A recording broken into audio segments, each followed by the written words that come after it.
Good evening, good evening, good evening, folks. Welcome to another episode of Spilling Tea. I'm your host, Tiffany Daniels.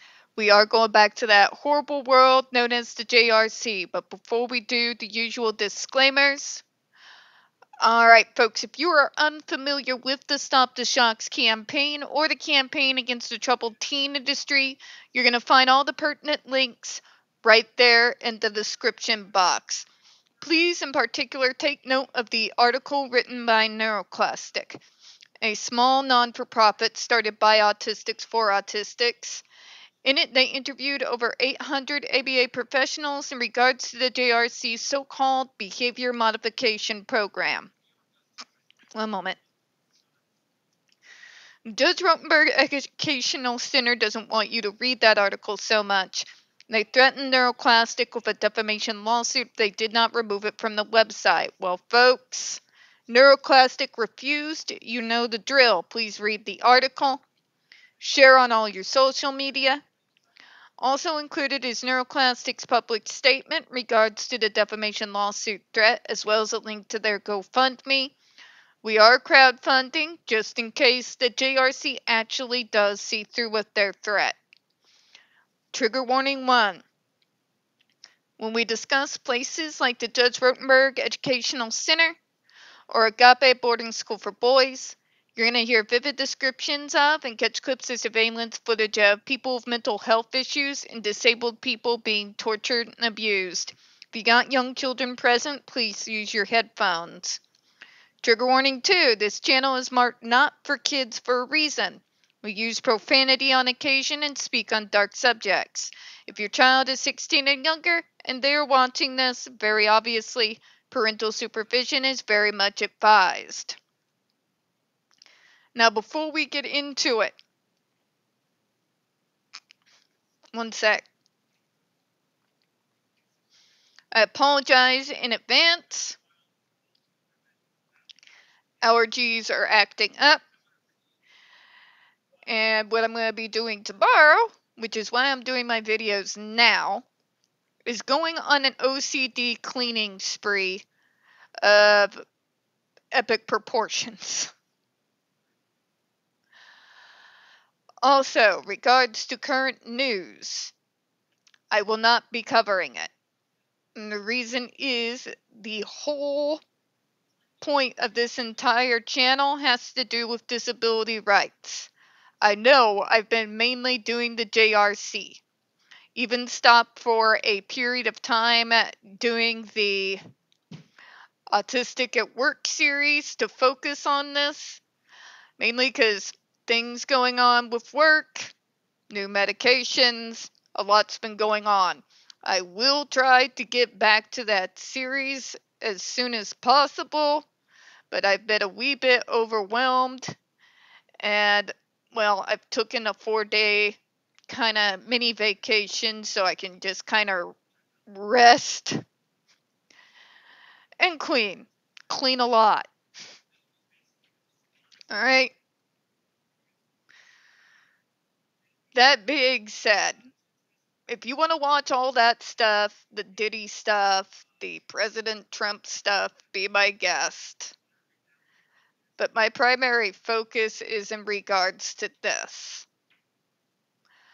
I may keep an eye on the situation, yes, but I'm starting to really deviate away from the politics and the celebrity crap, mainly because I'm just so frustrated with it all.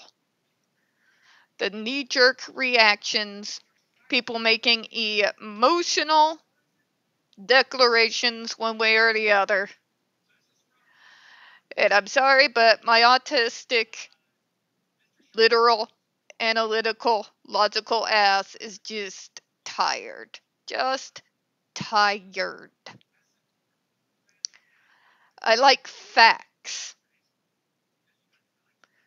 And to be blunt, feelings need to take a back seat. Yes, even when the crime is absolutely heinous, it's gotta take a back seat. Okay? Because you cannot make rational decisions nor make rational judgment calls when you allow your emotions to rule over everything. I've never been able to deal with people who are like that very well. And now that that number of people have grown into almost the entirety of planet Earth, yeah. But anyways, where we left off the other day.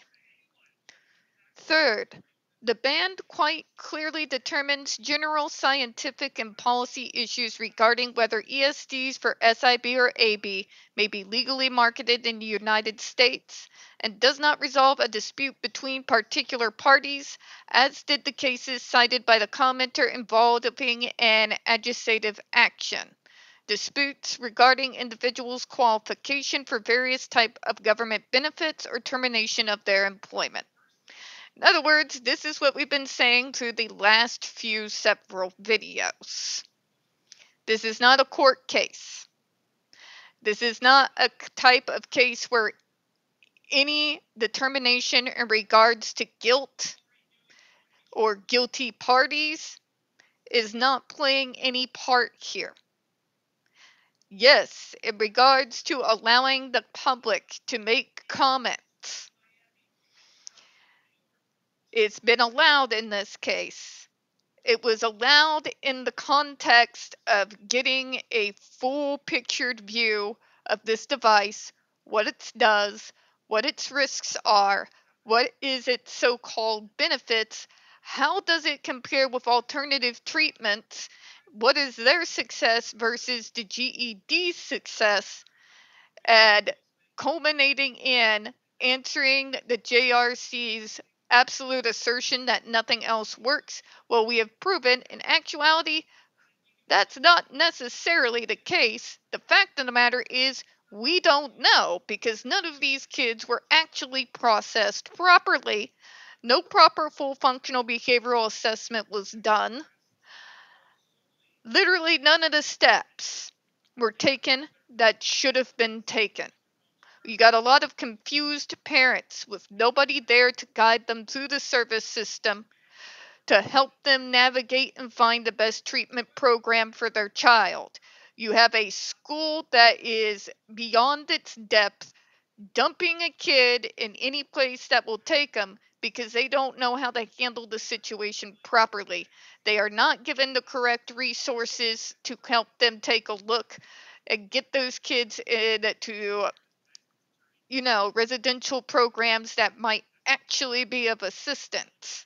There is a lot of failures and a lot of holes that these kids are falling through because there's nobody helping these parents navigate and walk them through and show them what needs to be done to help determine what would be the best program to address the particular issues of their kid. Okay? There are several holes in the service system. What got me involved to become an advocate in the first place is the holes where kids like myself would often fall through the cracks because we don't present the traditional media fed image of what autism can look like. Kids were denied services because they could speak in 6 different languages but couldn't tie their tennis shoes. Kids were denied services because they were reading college level books in 2nd grade, but they didn't know how to properly put their pants on frontwards. Okay? I hate to be that deliberate, and I won't be using any names, of course. But you see where I'm going with this, right? The service system is absolutely riddled with holes. There is resources out there that are not being evenly available to all parents. You've got some parents in poor communities and especially in rural communities who are given less to no resources at all. Okay? Places like the JRC prey on parents like this. They are banking on no one walking through the service system with these parents correctly. They are banking on their ignorance. Not because the parents want to be, but because no resources, no information was put in their hands. They're driving blind in a blizzard. Okay?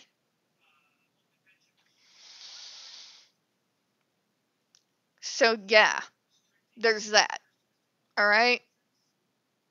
But we do know what the numbers tell us, what the research has told us for over the last 3 to 4 decades, is those alternative treatments, although not an instant fix, do work.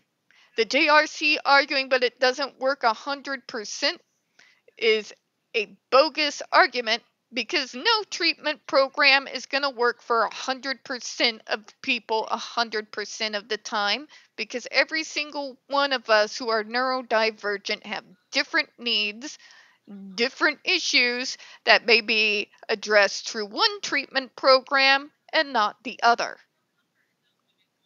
All right?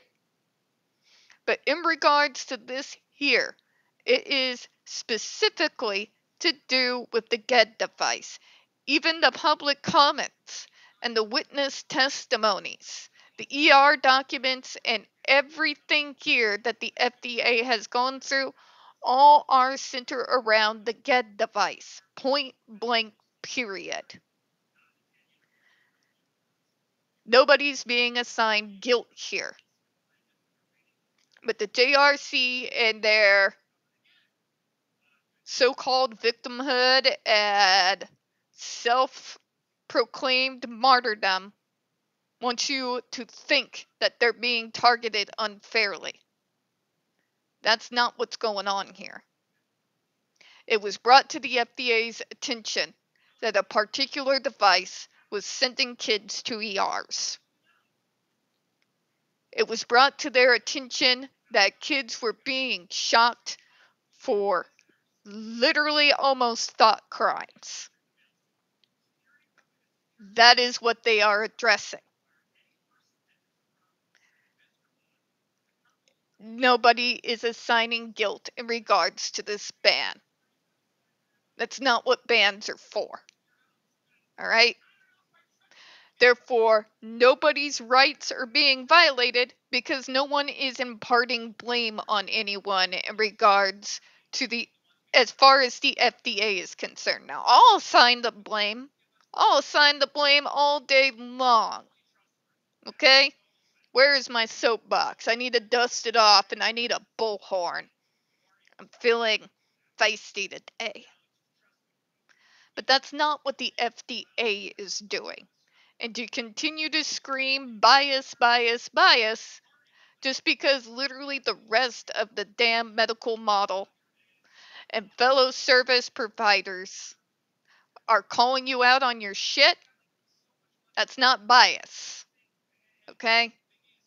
Not even remotely close. You can't call someone biased just because they don't agree with you. That's ridiculous and illogical. I'm going to go ahead and close on that. We don't get very many views on this channel. The few that we do tend to get removed from time to time, folks. You know the drill. Please don't forget to hit the like button, hit subscribe.